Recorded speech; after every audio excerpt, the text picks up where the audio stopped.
ഞാനും എൻ്റെ മോനും പുഷ്പം പോലെ ജയിക്കും.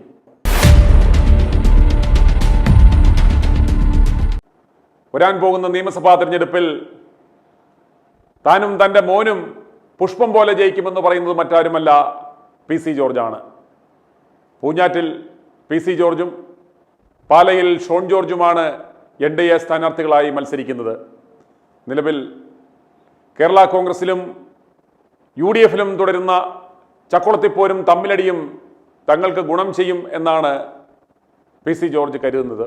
അതുകൊണ്ട് അദ്ദേഹം പറയുന്നു, കുറഞ്ഞത് 20,000 വോട്ടുകളുടെ ഭൂരിപക്ഷത്തിൽ താനും തൻ്റെ മകനും പൂഞ്ഞാറ്റിൽ നിന്നും പാലയിൽ നിന്നും ജയിച്ചു കയറും എന്നാണ് PC ജോർജ് പറയുന്നത്. സാധാരണ തിരഞ്ഞെടുപ്പ് കാലത്ത് പറയുന്ന ആ പതിവ് പല്ലവിയുമായി PC ജോർജ് ഇറങ്ങിയിട്ടുണ്ട്. PC ജോർജിൻ്റെ വാക്കുകളിലേക്ക്. വളരെ ആലോചിച്ച് ഉറച്ച തീരുമാനപ്രകാരം മത്സരിക്കുന്നത്. നേരത്തെ ഞാൻ ഒറ്റയ്ക്കായിരുന്നു. ഇപ്പോൾ ഇന്ത്യയിലെ ഏറ്റവും പ്രമുഖ കക്ഷി, അതായത് 21 കോടി മെമ്പർഷിപ്പുള്ള ഭാരതീയ ജനതാ പാർട്ടിയുടെ പ്രവർത്തകൻ എന്ന നിലയിലാണ് ഞാൻ സ്ഥാനാർത്ഥിയായിരിക്കുന്നത്. ഈ BJPയുടെ പിന്തുണ വന്നപ്പോൾ എനിക്ക് വേണ്ടി എതിരൊന്നും ഇല്ല. ഇവിടെ ഒരു സ്ഥാനാർത്ഥി എന്നതിൽ വലിയ വിജയം എനിക്കുണ്ടാവും. അത് നല്ല വിജയം ഉണ്ടാവും, 100% ബോധ്യമാണ്. PC ആയിരുന്നതിനകത്ത് ഈ നാടിന് മുഴുവൻ കിട്ടാവുന്ന മുഴുവൻ കിട്ടി. ഞങ്ങൾക്ക് വീട്ടിൽ കയറി ചെല്ലാം പറയുന്ന മുഴുവൻ ചെയ്യുമായിരുന്നു. ഈ 5 കൊല്ലം ആരും ഇല്ലാതെ അനാഥമായി എന്ത് ലാഭം. അതുകൊണ്ട് PC വരണം നല്ലതെന്ന് അവർ തന്നെ ഇപ്പോൾ പറയുന്നു.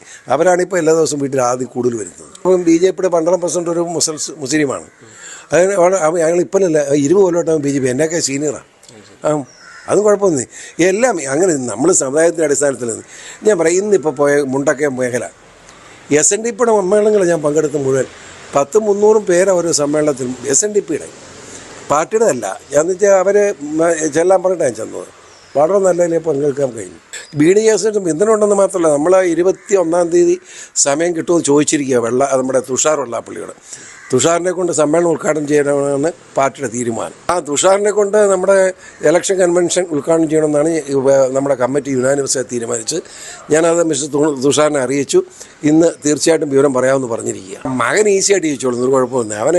അവനൊരു MLA യോഗ്യനാണ് പാലായിലെ ജനങ്ങൾക്ക് മനസ്സിലായിട്ടുണ്ട്. വളരെ മാന്യമായി. അവൻ അപ്പൻ്റെ മകന് കള്ളത്തരവും പിടിച്ചുപറിയൊന്നും അവനില്ല. ഞാനിത് ഔട്ട് സ്പോക്കനാണെന്നൊരു സത്യമാണ്. പക്ഷേ അവൻ അതുമല്ല. അവൻ വളരെ അളന്ന് തൂക്കി കൃത്യമായി വർത്തമാനം പറയുന്നയാളാണ്. അത് എൻ്റെ മകനെപ്പറ്റി പൊക്കി പറയുകയല്ല. ഒരു മകൻ എന്നെ സംബന്ധിച്ചുള്ള എന്നേക്കാൾ നല്ലവനും മിടുക്കനുമാണ് എൻ്റെ മകൻ എന്ന് കേൾക്കുന്ന സന്തോഷമല്ലേ.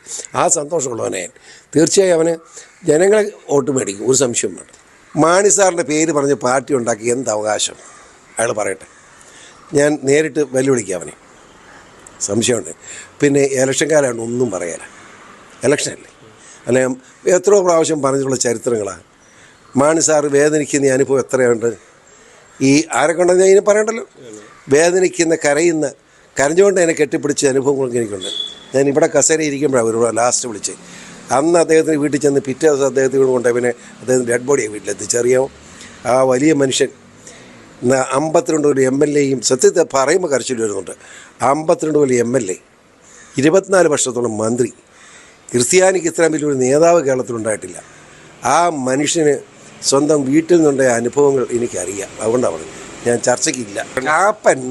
ഞാൻ കഴിഞ്ഞ കാപ്പൻ ആദ്യം മനസ്സിൽ കാപ്പൻ ജയിക്കാൻ വേണ്ടി ഇച്ചിരി കൂടി കൊടുത്തയാളായി. പക്ഷേ കാപ്പൻ ഇതിനൊന്നും നേരമില്ല. കാപ്പന് വേറെ സിനിമ ഫീൽഡൊക്കെയാണ്, മറ്റ് ഫീൽഡുകളിലൊക്കെ മിടുക്കനാണ്.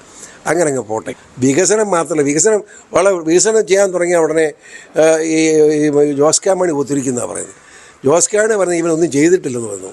ജോസ് കെ മാണി ഇവൻ ചെയ്തിട്ടില്ലെന്ന് പറയുമ്പം ഇവൻ പറയുന്നത് എന്നെ ചെയ്യാൻ അനുവദിക്കണം. ഞാൻ ഒരു ഉദാഹരണം പറട്ടെ. 6 കോടി രൂപ MLA ഫണ്ടുണ്ട്. 1 കോടി MLA ഫണ്ടും ഇപ്പോൾ അത് 3 ആയി. 5 കോടി ആസ്തി വികസനമുണ്ട്. 6 കോടിയുണ്ട്. 5 കൊണ്ട് 30 കോടി രൂപയില്ലേ. അതെവിടെ ചെയ്തെന്ന് ഞാൻ പറയട്ടെ. അതെന്ന് പറയണ്ടേ. അത് ഞാൻ കണ്ടില്ല. അത് പോകാനാ നിയമത്തിൽ ഞാനൊന്നും പറയല. ഞാനും അയാളും കൂടെ മത്സരിക്കുകയാണ്. ഗോദായി വെച്ച് കാണാം. കേരളത്തിൽ ഭരണം നടക്കണമെങ്കിൽ BJP തീരുമാനിക്കണം. മനസ്സിലായില്ലേ? ഒരു സംശയം വേണ്ട. ഇല്ലെങ്കിൽ LDF UDF ഒന്നിക്കണം. കഴിഞ്ഞ ത്രിതല പഞ്ചായത്ത് തെരഞ്ഞെടുപ്പിലും എല്ലാ തെരഞ്ഞെടുപ്പ് കാലത്തിലും ഞങ്ങൾ ജയിക്കും എന്നുള്ളിടത്ത് LDF UDF ഒന്നാകുകയാണല്ലോ. പഞ്ചായത്ത് ഇവിടെ ഇല്ല, ഞാൻ കണ്ടതാണ്. ഞങ്ങളെ 2 വോട്ടും 3 വോട്ടൊക്കെ തോപ്പിച്ച സ്ഥലത്തൊക്കെ LDF UDF ഒന്നിച്ചിട്ടാണ്. ഇത്തവണ അതിനൊക്കെ കടന്ന് ഞങ്ങളങ്ങ് പോകും. ഇവർ രണ്ടും കൂടി ഒരുമിച്ച് വന്ന് വോട്ട് ചെയ്താലും ഞങ്ങൾ ഉദ്ദേശിക്കും 15 കൂടുതൽ സീറ്റ് ഞങ്ങൾക്ക് കിട്ടും, ഒരു സംശയം വേണ്ട. കോട്ടയം ജില്ലയിലെ 3 സീറ്റ് ഞാൻ കിട്ടുമെന്ന് പ്രതീക്ഷിക്കുന്നു. 3 അല്ല 4 വരെ അവിടെ. വൈക്കം, പാല, പൂഞ്ഞാർ, കാഞ്ഞിരപ്പള്ളി ഈ 4 സീറ്റും കിട്ടും. അതിന് ഭൂരിപക്ഷം 20,000 മുകളിലായിരിക്കും, ഒരു സംശയം വേണ്ട. 100% 20,000 മുകളിൽ ഭൂരിപക്ഷം എഴുതി കിട്ടും. i2i News, an eye for truth. i2i News subscribe ചെയ്തിട്ടില്ലാത്തവർ ഇപ്പോൾ തന്നെ സബ്സ്ക്രൈബ് ചെയ്യുക. നോട്ടിഫിക്കേഷൻ ലഭിക്കുവാൻ ബെൽ ബട്ടണും അമർത്തുക.